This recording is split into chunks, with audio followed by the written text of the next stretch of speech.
नमस्कार, आप सभी दर्शकों का बहुत बहुत स्वागत है देश न्यूज के खास कार्यक्रम प्रेस वार्ता में। दर्शकों, प्रेस वार्ता में आज हम जानेंगे देश दुनिया की तमाम बड़ी खबर, बड़ी अपडेट। ऐसी कौन सी खबरें हैं जो लगातार सुर्खियों में है, लगातार सोशल मीडिया में ट्रेंड कर रही है। चुनावी माहौल से जुड़ी तमाम खबरों पे आज हम नजर डालेंगे और हमारे साथ हमारे मेहमान, हमारे एडिटर इन चीफ जय श्रीवास्तव जी, हमारे साथ एडिटर सूरज जी, हमारे साथ लखनऊ ब्यूरो से ज्ञानेश जी हमारे साथ है, जो आज की तमाम बड़ी जो खबरें हैं वो आप तक पहुंचाएंगे। और सबसे पहले हम अंतर्राष्ट्रीय खबरों की ओर रुख करेंगे और एडिटर इन चीफ से हम जानेंगे कि आज अंतर्राष्ट्रीय खबरों में क्या लगातार सुर्खियों में चल रहा है।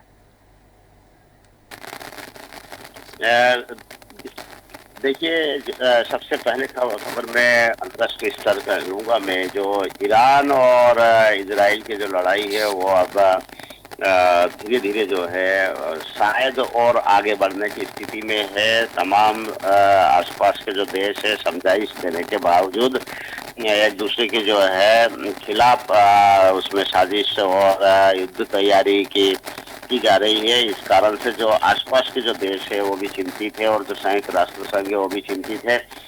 ईरान को अब 5 तरह से जवाब देने की तैयारी में है इजराइल, क्योंकि जिस प्रकार से 300 ड्रोन एक साथ हमला करने के बाद भी कोई ज्यादा इजराइल को नुकसान नहीं पहुंचा पाया। लेकिन उसके बाद जो ईरान ने ये किया है कि अब इजराइल पर हमला कैसे करें, क्योंकि दूरी ज्यादा होने के कारण से इजराइल वहां पर हमले नहीं कर पा रहे हैं।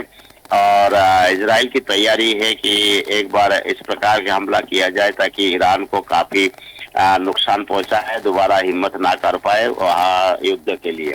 तो एक तो ये खबर है। दूसरा सबसे बड़ी खबर ये है कि जिस प्रकार से चाइना ने एक शुरू की थी, कृत्रिम सूर्य बनाया था, उसमें कृत्रिम बारिश करवाते थे, लेकिन अब जो है दुबई ने भी वो शुरू किया था कि कृत्रिम बारिश कराया जाए। उसी के परिणाम स्वरूप ये हुआ कि वहाँ भारी बारिश हुई और 75 वर्ष में सबसे ज्यादा सर्वाधिक बारिश अभी हुई और 10 इंच बारिश वहाँ पर हुई है और सड़क जो है बिल्कुल दरिया के रूप ले लिया है। और जिस प्रकार से जो गाड़ियां है, हालांकि अलर्ट जारी होने के कारण से वहाँ जनहानि नहीं हुई है, लेकिन गाड़ियां और इमारत और रोड पर जो है भारी नुकसान हुआ है। तो इसका जब मुख्य कारण ढूंढा गया कि दुबई तो एक पहले मरुभूमि में बना हुआ है शहर है, ऐसी स्थिति में वहाँ इतनी भारी बारिश कैसे हुई है। तो पता ये चला जो कृत्रिम बारिश करवाने के लिए जो कोशिश की गई थी उसी के परिणाम में इतना ज्यादा बारिश हुई है कि दुबई में भारी नुकसान हुआ है।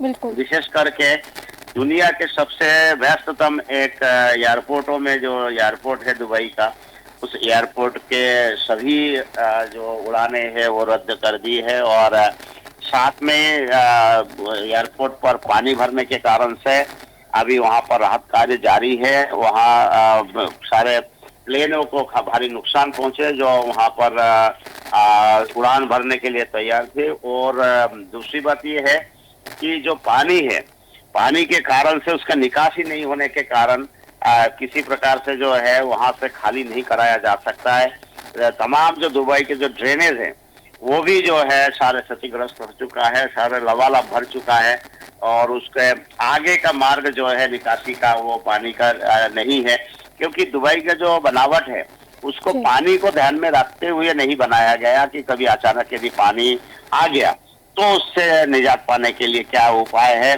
इन सब चीजों का ध्यान ना रखने के कारण से दुबई इस समय मुसीबत में है। दुबई में जो लोग वहां पर है उनको जिस प्रकार से आर्थिक हानि हुई है, ये वर्षों तक उसमें नुकसान की भरपाई हो पाएगी। मैं ये बताना चाहूंगा कि देखिए, जिस प्रकार यदि कोई कुदरती चीजें है और उससे छेड़खानी की जाती है तो भारी नुकसान उठाना पड़ता है।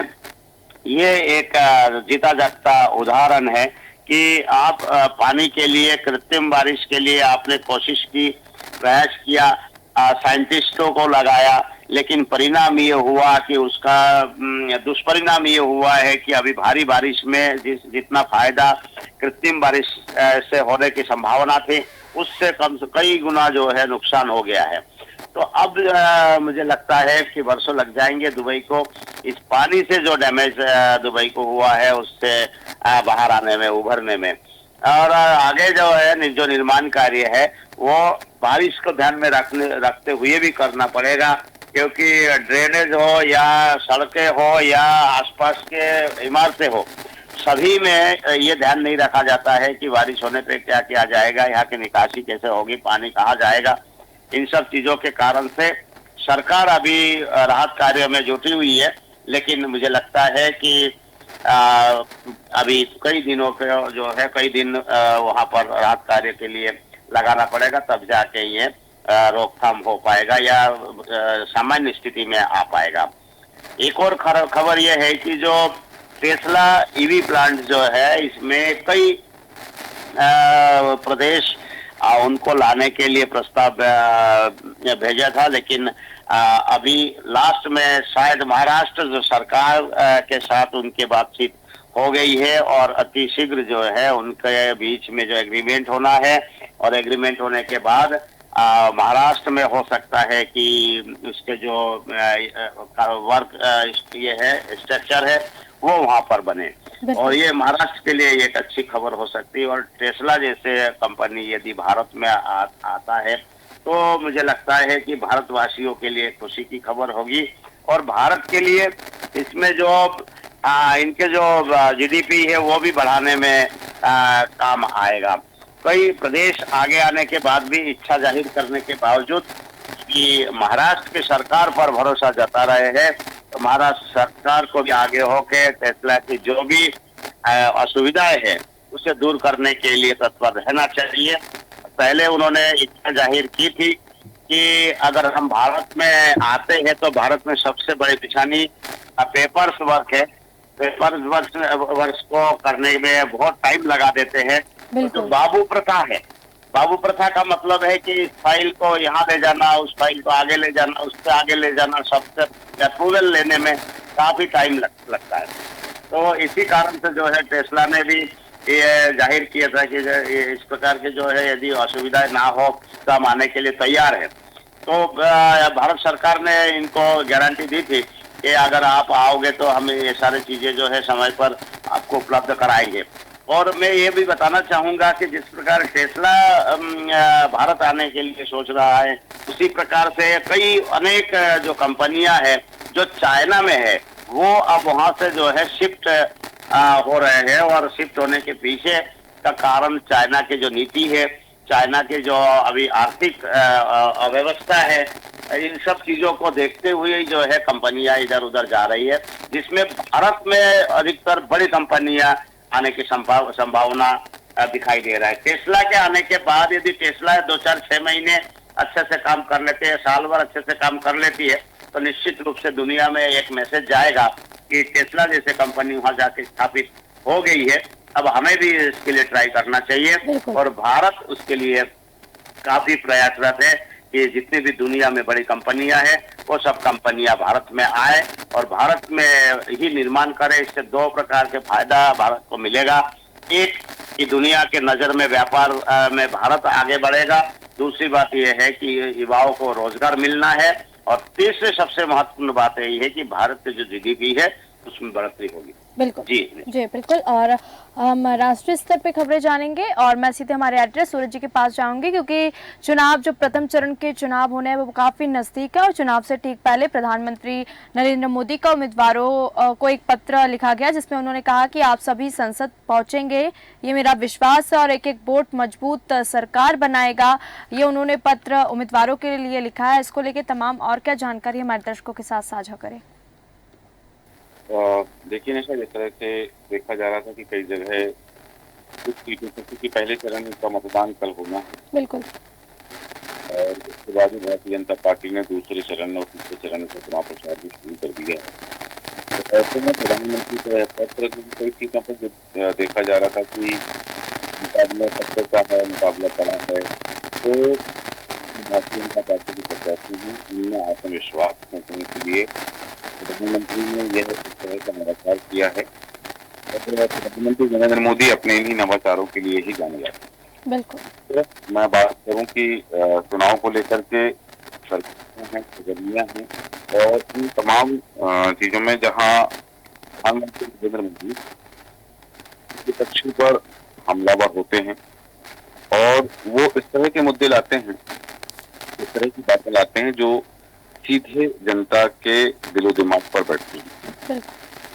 इसी क्रम में जहां कल प्रधानमंत्री नरेंद्र मोदी अगरतला में थे और नलवाड़ी में उन्होंने जो सभा की है, वहां पर उन्होंने कहा है कि त्रिपुरा की सीट को जीतना भी इस बार भारतीय जनता पार्टी के लिए थोड़ी चुनौती है।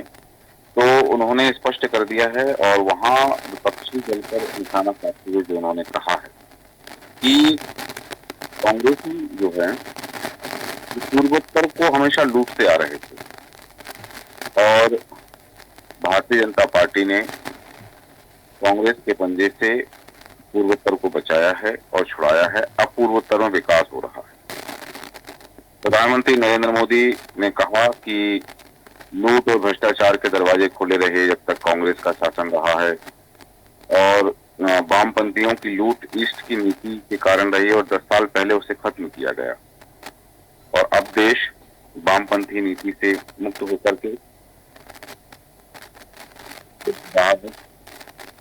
तरफ कल गाजियाबाद में राहुल गांधी रहे और उन्होंने कहा है कि भारतीय जनता पार्टी, क्योंकि जिस तरह से देखा जा रहा था कि इलेक्टोरल बॉन्ड का मामला सामने आने के बाद में एसबीआई के द्वारा जब सुप्रीम कोर्ट में रिपोर्ट सौंपी गई तो उसके बाद में लग रहा था कि इंडिया अलायंस जो है वो इलेक्टोरल बॉन्ड को चुनावी मुद्दा बनाएगी। हालांकि उस पूरे दमखम के साथ उस मुद्दे को लेकर के नहीं आ पाई कांग्रेस मैदान में, लेकिन तब भी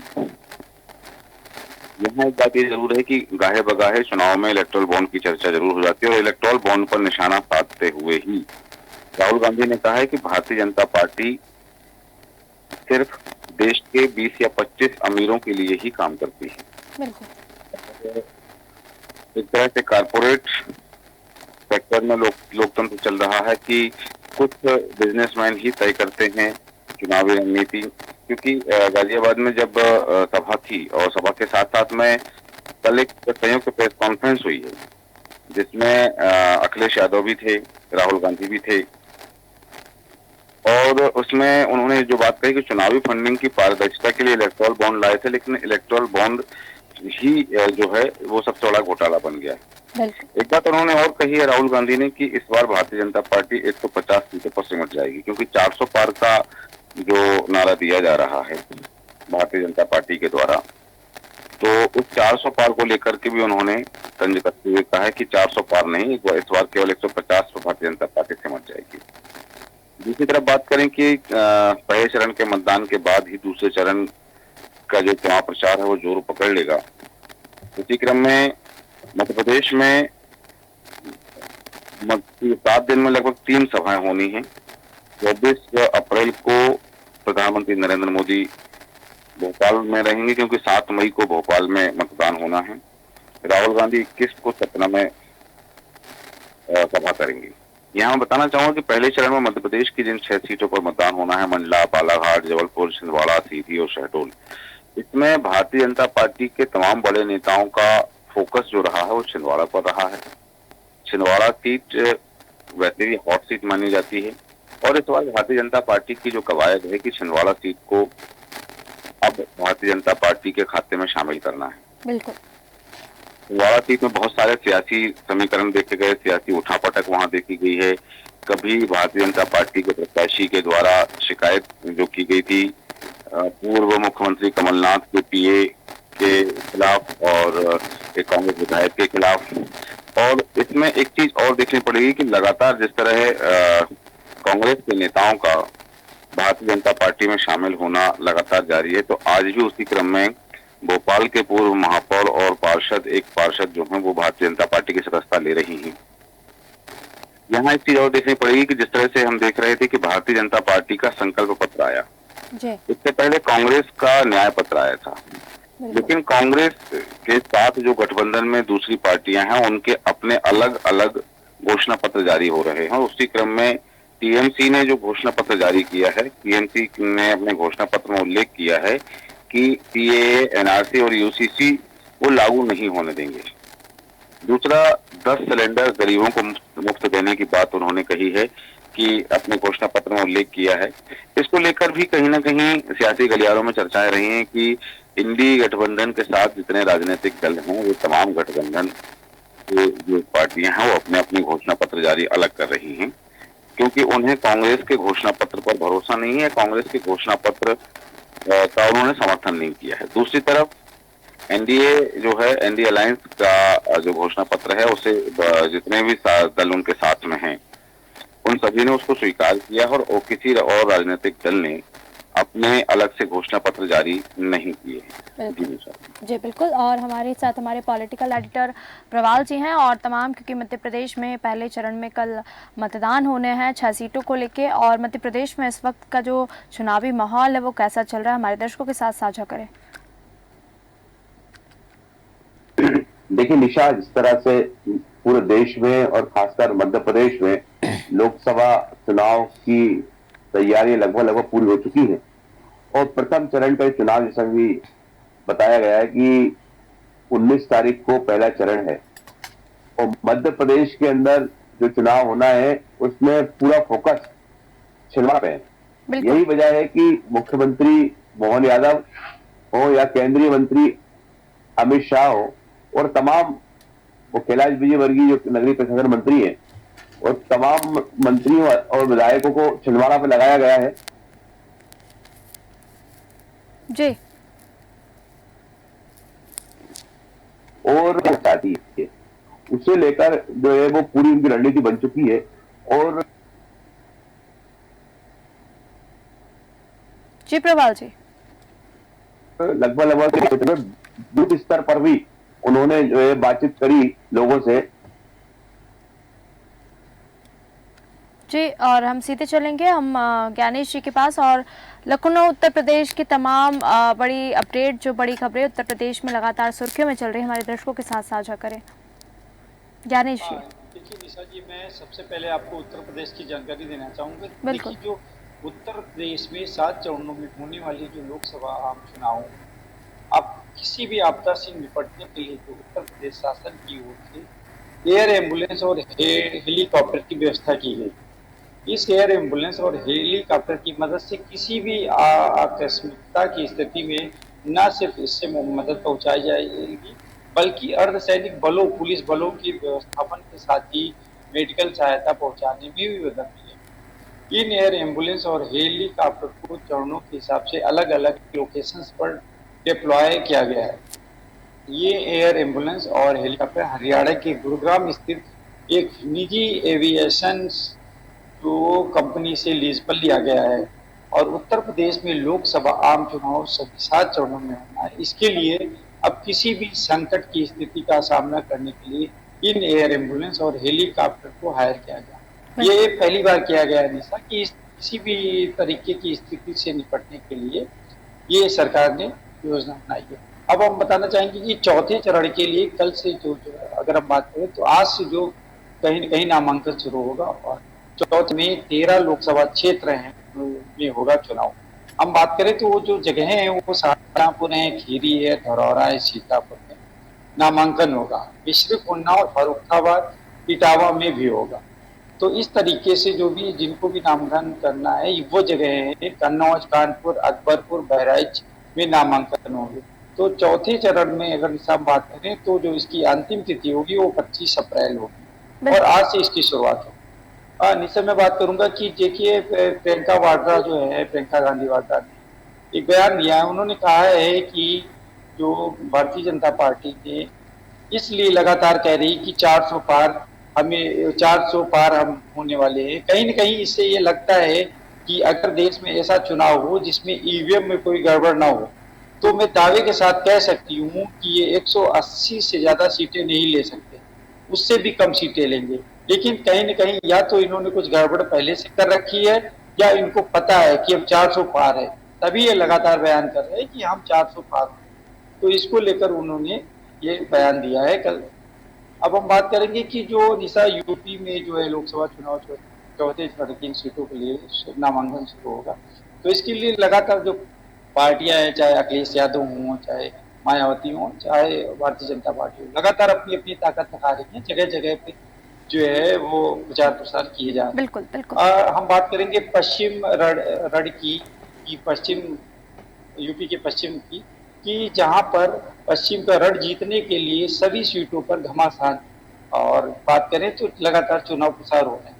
बताऊं कि पहले चरण के चुनाव में अब 24 घंटे में भी कम का समय रह गया है, और बुधवार को प्रचार का शोर थमने के बाद ही सियासत की जो सूरमा है वो दिल थाम कर पहले चरण के मतदान में सियासी रुख भापने का प्रयास करेंगे। निशा बताऊं तो पहले चरण के चुनाव में अब बस 24 घंटे से कम का समय रह चुका है, बिल्कुल और लगातार जो है पार्टियां अपनी अपनी मेहनत कर रहे हैं। वहीं हम बात करें तो इस बार वेस्ट यूपी खासकर सहारनपुर मंडल से यही बिहार उत्तर प्रदेश का चुनावी मिजाज तय करने का काम कर, तो कई दिग्गजों की प्रतिष्ठा भी दांव पर होगी। भाजपा के शीर्ष नेतृत्व ने वेस्ट यूपी के 5 सीटों पर प्रचार में अपनी पूरी जान झोंक रखी है, और हिंदुस्तान ने पहले भी, इससे पहले अगर हम बात करें तो हिंदुस्तान में सहारनपुर, कैराना, मुजफ्फरनगर और बिजनौर व नगीना के सीट का जायजा लिया, और इस बार के चुनावी मैदान में ताल ठोक रहे कांग्रेस के इमरान मसूद, भाजपा से संजीव बालियान और प्रदीप चौधरी, सपा से इकरा हसन और रालोद से चंदन चौहान व आसपा से चंद्रशेखर आज दिग्गजों की राजनीतिक दशा और दिशा में चुनाव तय करेंगे। तो कहीं न कहीं इस तरीके से जो है पूरी, अब हम बात करेंगे कि सहारनपुर दलित और मुस्लिम जो वोटर है वो किस तरीके से अपनी भूमिका का चुनाव में रहेगी। बिल्कुल। 3 राज्यों में जो गिरी सूबे की नंबर 1 लोकसभा सीट सहारनपुर कई मायनों में खास है। यहाँ कांग्रेस में 6 बार, भाजपा व बसपा में 3 बार जीत का स्वाद कहीं न कहीं दिखा है। तो बीते दशक की अगर बात करें तो 2014 में मोदी लहर के चलते 16 साल बाद यह सीट भाजपा के खाते में गई, लेकिन 2019 के चुनाव में इस सीट पर फिर से सपा के साथ गठबंधन लड़ रही बसपा ने कब्जा कर लिया। बिल्कुल। तो इस तरीके से लगातार जो है पार्टियां अपनी अपनी मेहनत कर रही है। देखना ये होगा कि 2024 में किसको वो जीत मिलती है। बिल्कुल जी जी ज्ञानेश जी, और मैं हमारे एडिटर इन चीफ के पास जाऊंगी सीधे, क्योंकि रामनवमी, कल रामनवमी थी और हर जगह जो वातावरण था वो राममय था। कल अयोध्या में रामलला का सूर्य तिलक किया गया। वहीं अगर हम बात करें पश्चिम बंगाल की, तो पश्चिम बंगाल में रामनवमी के दिन 2 जगह पर हिंसा हुई और जिसमें लोग घायल भी हुए। अगर बात करें तो मुर्शिदाबाद में शोभा यात्रा के बीच वहां पे बम फूटा और मेदिनीपुर में आगजनी की जो घटना है वो सामने आई है। तो रामनवमी के दिन हिंसा होना, इसको लेके तमाम और क्या जानकारी हमारे दर्शकों के साथ साझा करें। दिन रहा है जो आज प्रमुखता से अखबारों में और अन्य मीडिया में छाया रहा है।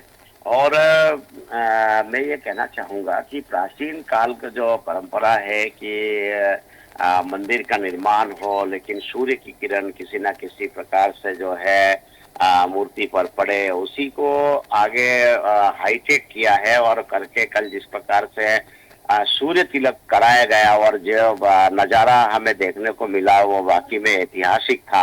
और जो राम भक्त है वो उन खुशी के ठिकाना नहीं रहा। लेकिन दूसरी बात क्या है कि जो अन्य पार्टियां, दीगर पार्टियां है, उनको ऐसा लगता है कि राम जन्मभूमि को भारतीय जनता पार्टी ने राजनीति से जोड़ा है। इसका फायदा राजनीति में भारतीय जनता पार्टी को मिल रहा है। ऐसे में जहां पर अन्य पार्टियों के सरकार है, जैसे आपने उल्लेख किया है पश्चिम बंगाल हमेशा से जो है संवेदनशील रहा है और समय समय पर सरकार के नीति रीति उनके जो इस प्रकार के जो दूषित समाज के जो लोग हैं उनके साथ सरकार का जो है रहता है। इसके पीछे का कारण यही है कि कोई भी घटनाक्रम को अंजाम देने के बाद भी वहाँ कोई कार्रवाई नहीं होना, यही बात को दर्शाता है कि जो फायदा या धार्मिक जो अनुष्ठान किया जाता है सदैव उसके खिलाफ रहे हैं। तो वो कोई नई बात नहीं है, चाहे वो मुर्शिदाबाद हो चाहे अन्य जगह पर हो। तो ये सारे चीजों को हमेशा जो है वहां पर अंजाम देते आए हैं और सरकार का समर्थन उन लोगों के खिलाफ रहता है। आप देखिए संदेश खाली का मैटर देखिए, और हाल ही में एक और जहां पूरे भव्यमय राम जन्मभूमि का और राम के जो तिलक कराया जा रहा था और पूरे देश दुनिया में इसका उत्सव का रूप लिया जा रहा था। बिल्कुल, और बिल्कुल। ऐसी स्थिति में यदि वहां पे दंगा फसाद होता है तो निश्चित रूप से जो है ये दर्शाने की कोशिश की है कि सरकार जो है इस पर ज्यादा ध्यान नहीं दिया, उनके खिलाफ कार्रवाई नहीं की है। बिल्कुल, दिखाने की कोशिश की है कि भारत में केवल सूर्य मतलब राम जी के ही भक्त नहीं है, उनके खिलाफ भी लोग हैं। ये बिल्कुल, दुनिया में मैसेज देने के लिए जो है वहाँ दंगा फसाद कराए गए हैं। जी मैं एक बात बताना चाहूंगा कि जब तक सेंट्रल गवर्नमेंट उस पर ध्यान नहीं देगी और जाके जो है जो इस प्रकार के कार्रवाई करने वाला या धार्मिक जुलूस पर या किसी भी धार्मिक चीजों के ऊपर कोई कार्रवाई होती है तो निश्चित रूप से जो है आगे जाके इसके पुनरावृत्ति नहीं होगी।